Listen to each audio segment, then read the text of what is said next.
आंदोलन की कोख से निकले देश के बड़े नेता रामविलास पासवान को देश ने दी अंतिम विदाई। पटना के दीघा घाट पर दिवंगत नेता का पूर्ण राजकीय सम्मान के साथ किया गया अंतिम संस्कार। प्रधानमंत्री नरेंद्र मोदी कल वीडियो कॉन्फ्रेंसिंग के जरिए स्वामित्व योजना का करेंगे शुभारंभ। ग्रामीण इलाकों की संपत्तियों का भौतिक सत्यापन कर दिया जाएगा मालिकाना अधिकार।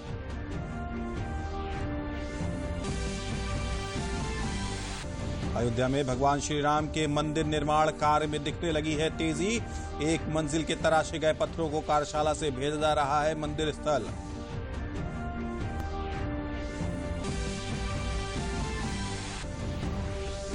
अधिक उम्र के लोग कोरोना से बचाव के लिए रहें सतर्क। 60 वर्ष से अधिक उम्र के लोगों को संक्रमण कम, लेकिन मृत्यु दर अधिक। ग्रामीण आबादी के बजाय शहरी आबादी के पुरुषों में हुआ अधिक संक्रमण। नमस्कार, मैं हूं हिमांशु सोनकर और अब समाचार विस्तार से। पूर्व केंद्रीय मंत्री लोक जनशक्ति पार्टी के नेता रामविलास पासवान को आज पटना में अंतिम विदाई दी गई। पटना के दीघा घाट पर दिवंगत नेता का पूर्ण राजकीय सम्मान के साथ अंतिम संस्कार किया गया। रामविलास पासवान का बृहस्पतिवार शाम दिल्ली में निजी अस्पताल में निधन हो गया था। उनका पार्थिव शरीर कल रात विमान से पटना पहुंचा था। अपने नेता को बड़ी संख्या में लोगों ने घाट पर जाकर अंतिम विदाई दी।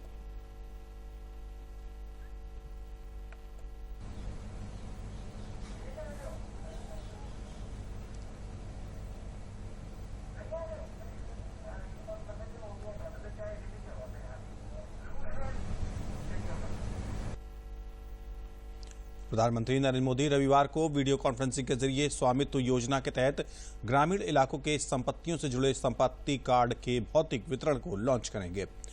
लगभग 1 लाख संपत्ति धारक अपने मोबाइल फोन पर आए एसएमएस लिंक से अपने संपत्ति कार्ड डाउनलोड करने में सक्षम होंगे। इसके बाद संबंधित राज्य सरकारों द्वारा संपत्ति कार्डों का भौतिक वितरण किया जाएगा। 6 राज्यों को 763 गांव के लाभार्थी इसमें शामिल हैं। इससे ग्रामीण संपत्ति के मालिकों को आर्थिक फायदा होगा और संपत्ति को लेकर होने वाले झगड़े भी खत्म होंगे, जो कभी कभी दशकों तक चलते थे। इन प्रतियों को उनके मालिकों द्वारा लोन लेने के लिए भी इस्तेमाल किया जा सकता है। ये ग्रामीण क्षेत्रों में संपत्तियों का रिकॉर्ड रखने में भी मदद करेगा। 24 अप्रैल को पीएम द्वारा शुरू की गई स्वामित्व परियोजना के तहत प्रतियों को चरणबद्ध तरीके से सौंपा जाएगा। इस योजना का उद्देश्य ग्रामीण भारत के लिए एक एकीकृत संपत्ति सत्यापन समाधान प्रदान करना है। प्रधानमंत्री नरेंद्र मोदी द्वारा कल रविवार को प्रदेश के 37 जनपदों में भू स्वामित्व योजना के तहत संपत्ति कार्ड का वितरण किया जाएगा। इस योजना के अंतर्गत ऐसे लोगों को भू स्वामित्व योजना का लाभ मिलेगा जो आबादी क्षेत्र में रहते हैं, लेकिन उनके पास भूमि से संबंधित कोई आधारभूत प्रमाण पत्र नहीं है। आजमगढ़ जनपद के सदर तहसील के तिवारीपुर गांव के घनी आबादी क्षेत्र में रहने वालों को इस योजना के तहत ड्रोन सर्वे करके मालिकाना हक दिया जाना है, जिसमें अभी तक 60 लोगों को चयनित किया गया है, जिसमें ऐसे कामगार, अपाहिज व बुजुर्ग शामिल हैं जिन्होंने कभी सपने में भी नहीं सोचा था कि उन्हें जमीन का मालिकाना हक मिलेगा।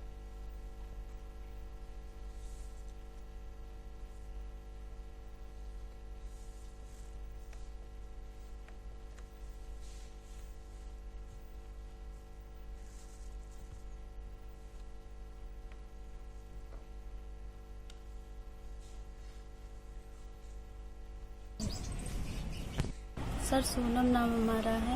हमारे पास ज़मीन का कागज़ नहीं था और आज कल हमको ज़मीन का कागज़ मिल जाएगा। हम बहुत खुश हैं इस बात से। हम मोदी जी को धन्यवाद करते हैं बहुत बहुत। और जो है, हम लोग बहुत दिक्कत में थे, इससे हम लोग की खुशी है।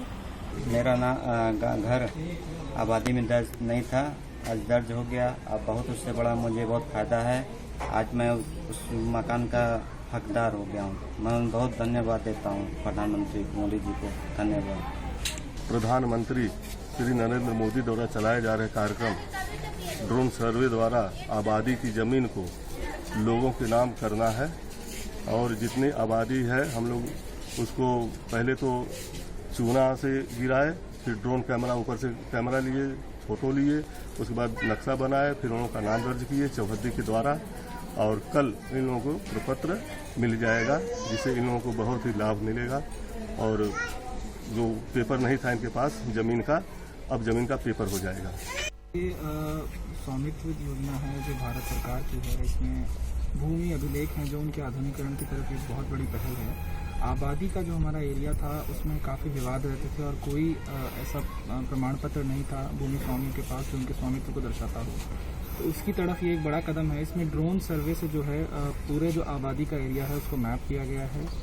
जो भी जिसके पोजीशन में है, जो उसका जिसके पास मालिकाना हक है, उसको जो है इसके अंदर जो है भूमि स्वामित्व का प्रपत्र दिया जाएगा, ताकि भविष्य में यदि कभी भी उसको दर्शाना है कि ये मेरा ज़मीन है या मेरा मकान है तो वो बहुत आसानी से उसको दर्शा सकता है उस प्रमाण पत्र के जरिए। अयोध्या में भगवान श्री राम के मंदिर निर्माण का काम प्रगति पर दिख रहा है। कार्यशाला में तरासे गए पत्थरों को राम जन्मभूमि परिसर ले जाने का कार्य शुरू हो गया है। L&T कंपनी इन पत्थरों को मंदिर परिसर में ले जा रही है। पत्थरों का वैदिक रीति रिवाज से विधिवत पूजन किया गया और फूल मालाओं के साथ इन्हें मंदिर स्थान के लिए भेजा गया। राम भक्तों और साधु संतों ने भगवान श्री राम के नारे लगाकर इन पत्थरों को कार्यशाला से मंदिर स्थल के लिए भेजा। नींव की खुदाई का कार्य सुचारू रूप से चल रहा है। एक मंजिल बनाने के लिए 1 लाख घन फुट पत्थर तराशे जा चुके हैं। 2 मंजिल बनाने के लिए पत्थरों के तराशने का काम जारी है। 5 अगस्त को प्रधानमंत्री नरेंद्र मोदी ने मंदिर की भूमि पूजा की थी और धीरे धीरे देश के लोगों की आशाओं के अनुरूप मंदिर निर्माण का कार्य आगे बढ़ रहा है।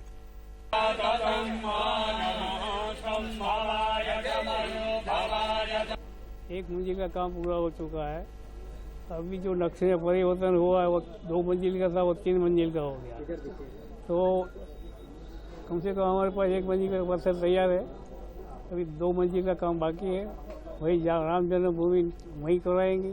L&T कंपनी वाले वही सब काम वहीं कराएंगे। आज भगवान राम का ये मंदिर जिसकी कल्पना भक्तों को बहुत दिनों से थी, कार्यशाला में पत्थर देख करके देश का लाखों लाख लोग जा चुका है। ये मंदिर तैयार होगा, कब तैयार होगा? आज वो पत्थर जो लोगों ने वर्षों से देखा था वो उठ करके राम मंदिर में लगने के लिए राम मंदिर परिसर में जा रहा है। ये पत्थर उस स्थानों पर यथा समय लग सके उसके पूर्व तैयारी होती है। इनकी सफाई है, इनका रख रखाव है, जिससे ठीक समय पर ठीक पत्थर ठीक जगह लगाए जा सकें। रामलला का जो काम चल रहा है वर्षों से, उनके पत्थर जो यहाँ तैयार पड़े हुए हैं कार्यशाला में, तो उसकी आज ये शुरुआत की है जन्मभूमि में ले जाने की। तो हमने भाई एक तो क्रेन मंगवाई है और एक ट्रक मंगवाया है, और उसकी जो पत्थर ले जाने में जो हमको सामग्री लगती है उसकी पैकिंग वगैरह वो सब साथ में लेके आए हैं और उसको व्यवस्थित यहाँ से ले जाके वहाँ जन्मभूमि में रखेंगे। जन्मभूमि में वहाँ पे हमने एक बहुत बड़ा प्लेटफॉर्म बनाया है। प्लेटफॉर्म पे ले जाके अभी हम शिफ्ट करेंगे। अयोध्या में मर्यादा पुरुषोत्तम भगवान श्री राम की रामलीला में मेरठ के कलाकार भी महत्वपूर्ण भूमिका अदा कर रहे हैं। सरयू नदी की तट पर होने वाली रामलीला में पथिक सेना के राष्ट्रीय अध्यक्ष मुखिया गुर्जर कुंभकर्ण का किरदार निभाएंगे, जबकि उनके छोटे बेटे परमिंदर सिंह शत्रुघ्न की भूमिका निभाएंगे। राम का किरदार निभा रहे सोनू डागर और मां सीता की भूमिका अदा कर रही कविता जोशी ने मीडिया से बात करते हुए कहा कि अयोध्या में होने वाली इस रामलीला को लेकर सभी कलाकार उत्साहित हैं। मुख्यमंत्री योगी आदित्यनाथ की सरकार ने रामलीला को भव्य बनाने के लिए सारे प्रयास किए हैं। इस रामलीला का live telecast satellite news channel और सोशल नेटवर्किंग साइट पर प्रसारित किया जाएगा। भोजपुरी फिल्म स्टार रवि किशन भरत की भूमिका निभाएंगे, तो वहीं मनोज तिवारी अंगद और बिंदु दारा सिंह हनुमान जी की भूमिका निभाएंगे।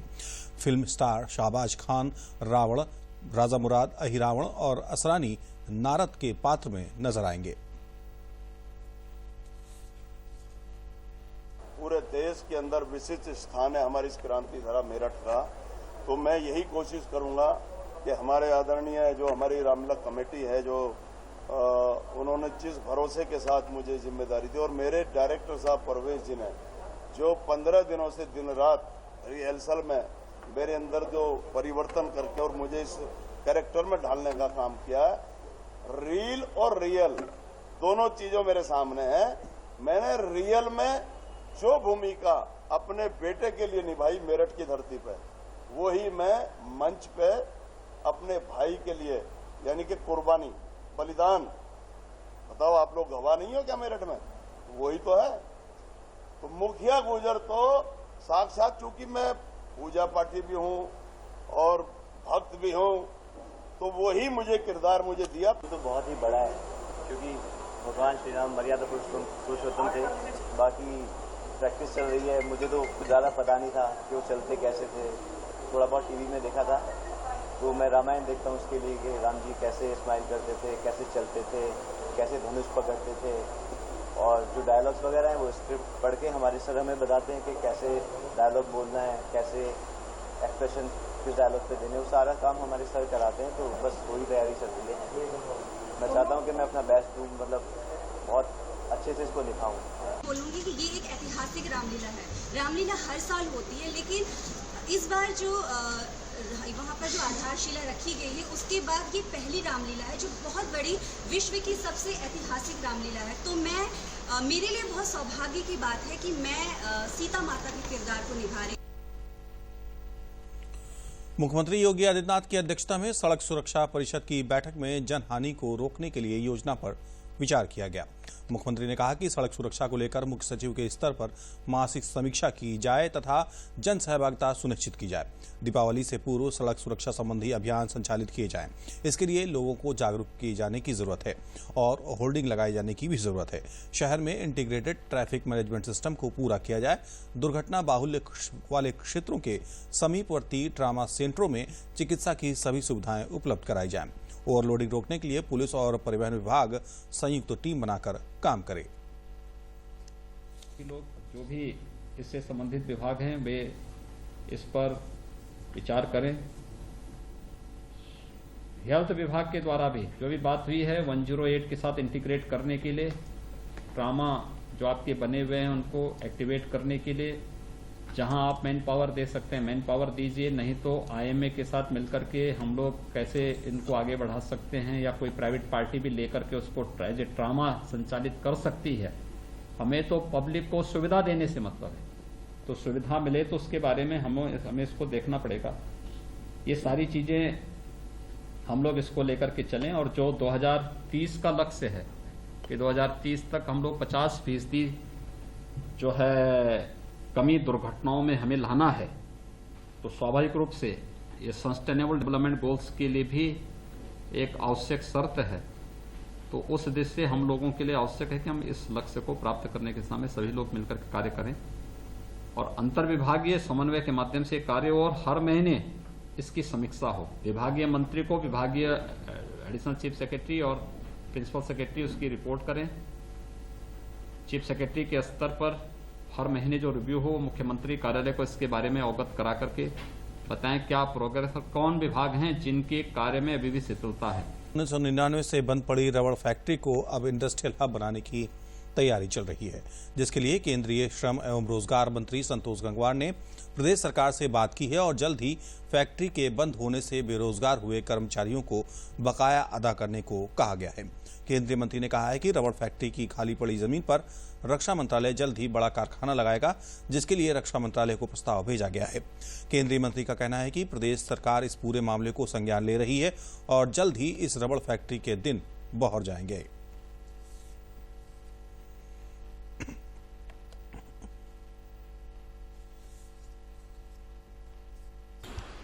माननीय मुख्यमंत्री जी को हमने पत्र भी लिखा था।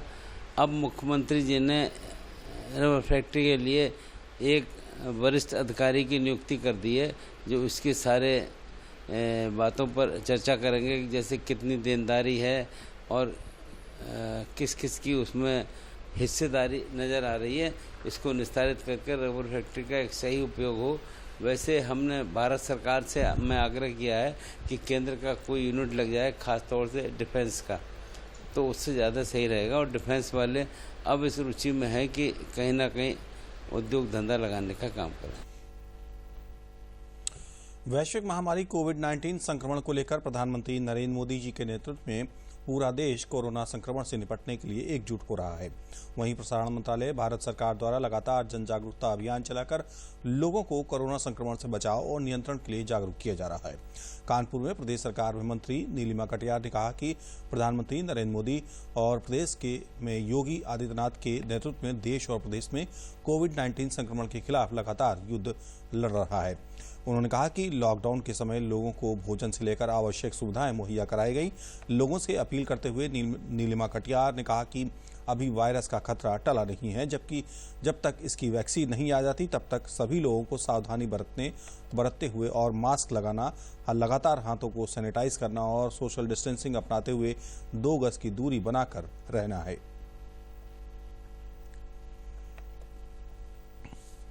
माननीय प्रधानमंत्री नरेंद्र मोदी जी के नेतृत्व में और माननीय मुख्यमंत्री योगी आदित्यनाथ जी के नेतृत्व में देश और प्रदेश में लगातार कोविड-19 से युद्ध लड़ा जा रहा है।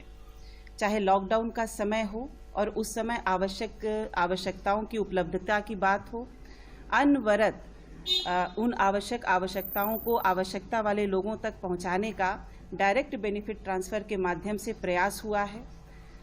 अभी वायरस का खतरा टला नहीं है। जब तक वैक्सीन नहीं आ जाती तब तक हमें जो फिजिकल डिस्टेंसिंग है, सोशल डिस्टेंसिंग है, फेस को कवर करना है, मास्क को लगाना है और सैनिटाइजर लेकर ही घर से बाहर निकलना है। इन बातों का ध्यान रखना है। हमारी जरा सी भी लापरवाही हमारे प्रियजनों पर भारी पड़ सकती है। 2 गज की दूरी, मास्क अभी भी बहुत है जरूरी।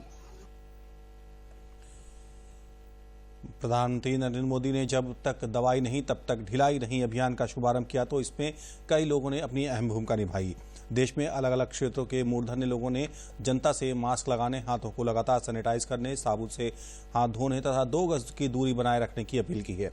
जब तक कोरोना की दवाई नहीं है तब तक यही बचाव ही लोगों की जान बचाएगा। लखनऊ ईदगाह के इमाम मौलाना खालिद रशीद फरंगी मैली ने भी प्रधानमंत्री की आह्वान का समर्थन करते हुए लोगों से महामारी से बचने की अपील करते हुए कहा है कि जब तक दवाई नहीं तब तक ढिलाई नहीं बरती जानी चाहिए।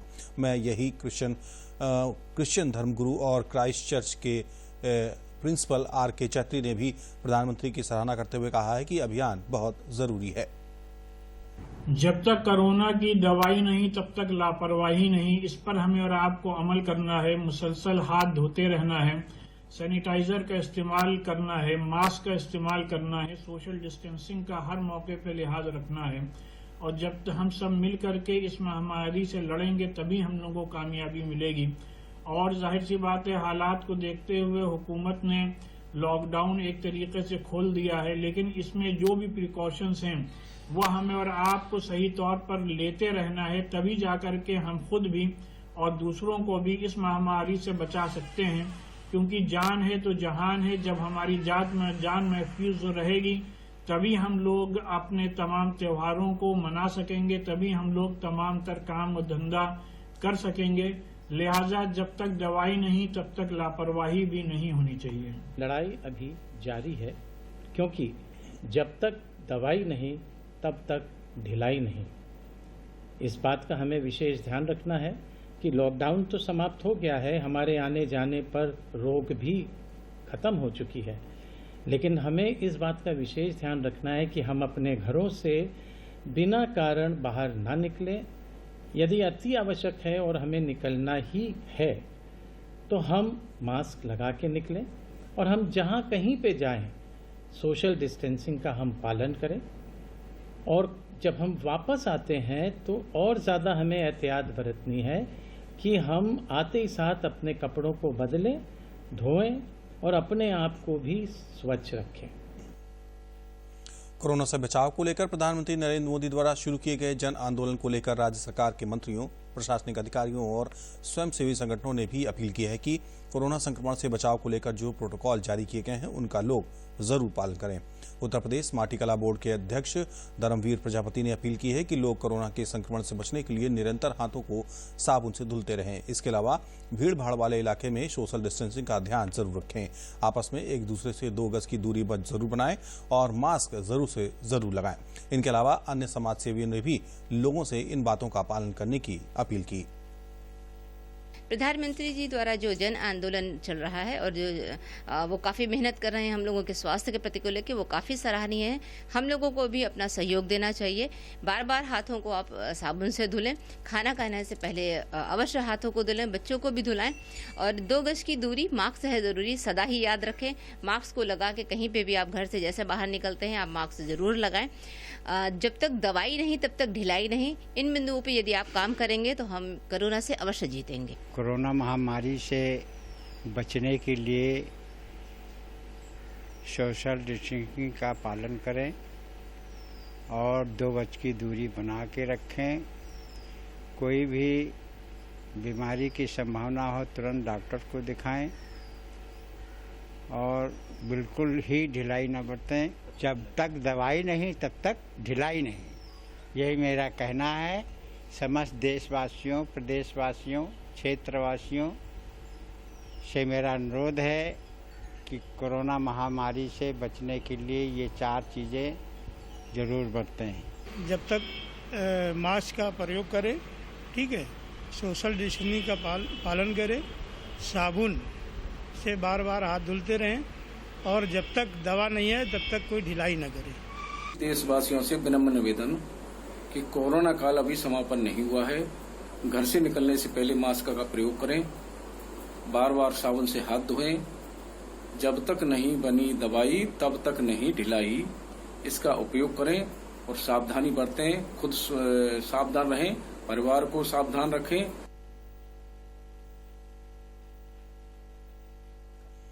रायबरेली जनपद में चलाई जा रही प्रधानमंत्री गरीब कल्याण योजना सबसे अच्छी घोषित योजना बताई गई है। प्रदेश सरकार के कैबिनेट मंत्री मोती सिंह ने आज ये जानकारी एक कार्यक्रम के दौरान दी। वे आज क्षेत्रीय ग्राम विकास संस्थान परिसर में मॉडर्न सेमिनार का उद्घाटन कर रहे थे। इस अवसर पर उन्होंने प्रधानमंत्री गरीब कल्याण योजना की समीक्षा बैठक की। रायबरेली प्रशासन द्वारा इस योजना में किए गए कार्यों की सराहना की और कहा कि गरीबों को विपरीत परिस्थितियों में की गई ये मदद महत्वपूर्ण थी। प्रशासन ने सरकार की योजना का सफल क्रियान्वयन करके महत्वपूर्ण भूमिका निभाई है।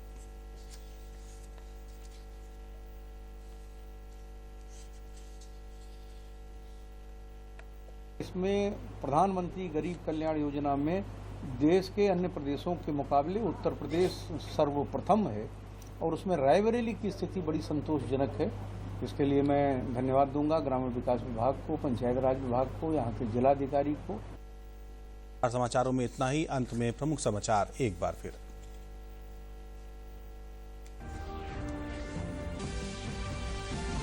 आंदोलन की कोख से निकले देश के बड़े नेता रामविलास पासवान को देश ने दी अंतिम विदाई। पटना के दीघा घाट पर दिवंगत नेता का पूर्ण राजकीय सम्मान के साथ किया गया अंतिम संस्कार।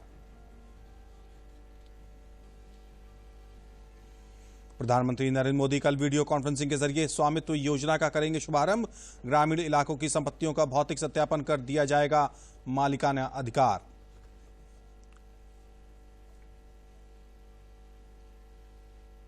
अयोध्या में भगवान श्री राम के मंदिर निर्माण के कार्य में दिखने लगी है गति।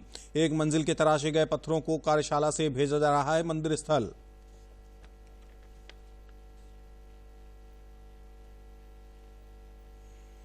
अधिक उम्र के लोग कोरोना से बचाव के लिए रहें सतर्क। 60 वर्ष से अधिक उम्र के लोगों को संक्रमण कम लेकिन मृत्यु दर अधिक। ग्रामीण आबादी के बजाय शहरी आबादी के पुरुषों में हुआ अधिक संक्रमण।